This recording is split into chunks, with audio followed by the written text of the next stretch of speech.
guys, this is Keith from Patriot Warrior Media. Hopefully the volume is working. I don't know about this, but for whatever reason I can't get my regular mic to work, so I'm using the basic one on the computer. So anyways, I had a meeting, an unexpected meeting with the FBI, with the Oakland field office, to back up, and this was regarding the attack on myself August 27th in Berkeley.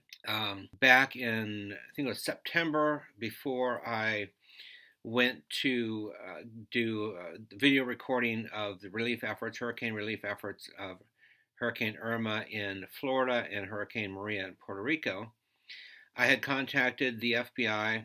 Actually, someone kind of put me in touch with someone, either Portland or Washington.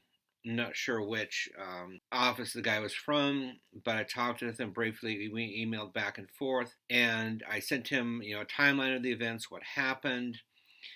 I sent him, video links, the Tucker Carlson interview that I was on, and several other things, pictures, things like that, screenshots that I had. And so he said he would look into it and contact me. Then I went off to Florida, documenting hurricane relief there. And then when the hurricane hit in Puerto Rico, then I and a couple others jumped on a plane and went to work with third wave volunteers in Puerto Rico and Dr. Allison Thompson, and was there for about 3 weeks. So during that time, turns out the FBI had tried to reach me, but because cell phones wouldn't work there for the most time, they couldn't even get through. So fast forward now to about a week ago, I got a call, and FBI had left a message on my phone, reaching out and wanted to talk to me about the attack that happened in August 27th last year. And they were from the Oakland field office, and I was headed back down to Berkeley to take care of some things, and so they wanted to meet me. So I met with two agents, and I'm not going to put their names on here right now, but I met with two female agents. I showed them the preliminary video that Justin Antitheist is working on, which at the time was a 34-minute video, and basically showing multiple camera angles, doing slow motion, highlighting people so that you could see what every person did during the attack. So there's no question about people were guilty. There's no question about what they did.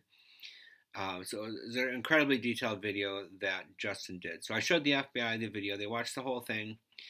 We met for about an hour, and they had questions and things, and they had obviously done some research, and they had seen some of the other videos of the attack. And, it became pretty clear that it was almost like they were just trying to almost recruit me as an asset or something, just to, they wanted to know if I would keep in touch with them, inform them of any events going on that I thought might get violent. If I had any information about anyone they should know about, they should be monitoring. If I would keep in contact and let them know about anybody that they should be monitoring or anybody they should talk to. So most are, a good part of the interview was just that. It's like they were basically wanting me to be their eyes and ears on the ground and then report back to them. So I'm not really sure where I'm going to go with that, but I have their contact information, phone number, and email, stuff like that. So it's pretty clear that they made it clear that, first of all, that most of the crimes involved in the different events, different riots, things like that, don't fall under the federal jurisdiction. They're up to state and local governments, and we all know that most of the time law enforcement doesn't care. Berkeley police, of course, stand down almost all the time. There are a few exceptions, but for the most part, in 2017, Berkeley police stood down. They stood off to the side. They watched. They, people got attacked. People got put in the hospital. That's how it goes. They weren't very far from me. I didn't realize it at the time, but a group of police officers were fairly close to me when I got attacked. They probably saw it. They didn't do anything about it. After the attack, when a private citizen tried to get two police officers to help me, to get an ambulance or whatever, they stopped, and the cops wouldn't do anything. They just kept on going. So anyway, that's all in the video, but I'm getting sidetracked here. So, Portland police the same thing, let people fight, then we'll come in after the fighting's done. We might do something about it. That's pretty much what happens. So it's clear that if there is ever any justice, not just for myself, but for anybody who's ever been attacked by Antifa, it's not going to willingly come from any law enforcement agency. The only reason why Eric Clanton is going to trial is because Poll and 4chan, different anonymous entities, they compiled all the information. They did the investigation.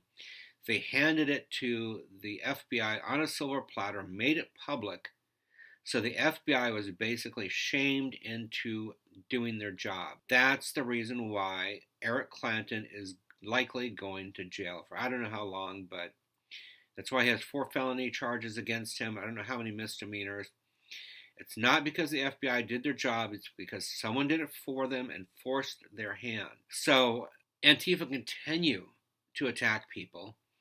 They will either do it guerrilla warfare style and just pick people off aside, when it's not during event times, which they often do. Quite a few of them are Proud Boys that they attack. They're very, very active in the Pacific Northwest, Oregon, Northern Oregon, Washington, Southern Washington, around there. They continue to attack people with impunity because they know there are no consequences. They can bash someone with a bottle, they can pepper spray someone, they can bear mace someone, they can attack and beat people, and they know that there is literally no chance that there will be any consequences, no matter how much video evidence, no matter how much photographic or eyewitness evidence. There is really no risk to them. And there's usually very little risk of them getting hurt because they don't usually act unless they outnumber you 5 to 10 to 1, and or they have weapons as well. So, if they're ever going to be stopped, if they're ever going to, hesitate to attack people, then there's going to have to be consequences. And nobody's going to do anything unless law enforcement is shamed into acting. So, Justin Antitheist made this mega video. The first version was about 34 minutes long. I know he's in the process right now of uploading a longer version with more details that were not in the previous one. I needed to give him more information. He needed to do more research, so it wasn't ready yet, but I understand that it's uploading. It's going to be ready before long, so I'll go ahead and put out the second version, and I would appreciate you guys if you guys have any connections with Reddit, 4chan, anything like that, anyone influential who can get this viral, who can get some attention on this so that, not just justice for me, but for anyone else out there who has been attacked, people who will be attacked in the future, and maybe if these people start getting consequences, maybe they'll think twice before they gang up and attack somebody. So, anyway, that was my experience with an hour-long interview with the FBI, the Oakland field office. Wasn't too encouraging, and they were nice enough, but again, they will not act unless they are forced to act, unless they're shamed into acting. Same with Berkeley Police, same with Portland PD. Not really sure. It seems like kind of the same thing possibly in Washington. I really don't know, but I do know that friends of mine are still getting targeted and attacked in Washington and Portland. So if you guys could share this video, share the one that comes out from Justin, I would really appreciate it. And my Twitter DMs at KPikklefield are always open. You can reach out to me there. I do try to respond to YouTube comments, but a little bit harder to there, but I always respond to Twitter DMs. You can reach me there. You can also reach me at patriotwarriormedia@gmail.com. And if you want to email me about anything. So I think that's going to be a wrap. And I know I haven't been making very many videos. It's been a little while.